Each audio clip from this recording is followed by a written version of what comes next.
जिलार all ओडिशार president अटे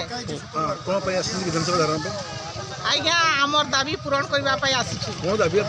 आमर 8टा दाबी रही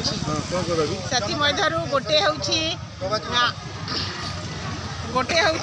आम सरकार घोषित सर्वनिम्न मजूरी आम मान लागू करा जाऊ। द्वितीय हूँ आम समस्त चतुर्थ श्रेणी सरकारी कर्मचारी मान्यता दि जाऊ सहित ड्रेस कोड लागू करा जाऊ। तृतीय हूँ चिकित्सा भत्ता सहित जीवन बीमार सुविधा करा जाऊ। चतुर्थ हूँ 2018 मसीहा जानुआरी मास ठारू वर्तमान प्रचलित वर्धित दरमा बकेया पाउना दि जाऊ। पंचम हूँ आम मानू बाहर करवा एवं नियुक्ति करवा पाचिका रोसई करे ना ना आम सेवाश्रम प्रथम रु 8म श्रेणी पर्यंत रोसई कर 3000 टंका दौरान ना आज्ञा 3000 कौन परिवा गोटे पोषी हे आम बहुत कष्ट चली जाऊँ। माँ मैंने भी बहुत कष्ट पाँच डेली 100 टंकार कौन हे एवं तो दरदाम बहुत आमको सरकार घोषित मजूरी दि जाऊ। या पूर्व आपने विधानसभा घेराव करते सरकार प्रतिश्रुति देते आम गला थर आसिलु आज्ञा 1000 टंका आमर दरमा बढ़ाई आमर 2000 रु 3000 आमर आउ ओडिशा तो 40%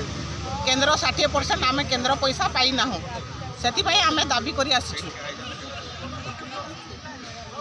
पक्षर आज 8 दफा दाबी नहीं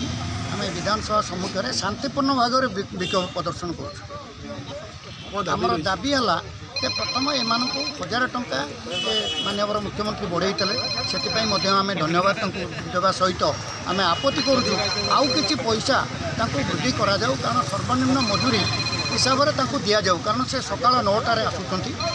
दिन 2टा बेलू पिला रोसईवास कर खाया देकर विदाई जाऊँ। सारा ओडिशा केते प्राचिका नहीं सारा ओडिशा तो आमर 127,000 अच्छा आज तो आमर 500 पाखापाखि आम आसीचु आपर सबू स्कूल जड़े लेखा आम डाकिचु कारण बेसी लोक रोसई तो आम बंद करूँ नहीं कारण पाई जेहेतु से दायित्व अच्छा रोसई बंद कर आंदोलन करवा यहाँ आमर व्यवस्था भीतर ना आम सरकार को अनुरोध करूँ आम आशा रखुँ निश्चित भाव में सरकार बुझे कारण माननीय मुख्यमंत्री 1000 टंका बढ़ाई से आम धन्यवाद देते यही गत 4 मास तले आवे आम आशा करूँ आउ कि पैसा वृद्धि करा जाऊ एवं ड्रेस कोड गोटे सरकारी ड्रेस कोड हो जो थे कि समस्ते एकाठी पाइबे आम लिखिचु डायरेक्टर को गोटे ये समस्ते से जो ड्रेस बाबद 500 टंका मिलता 2 वर्ष तले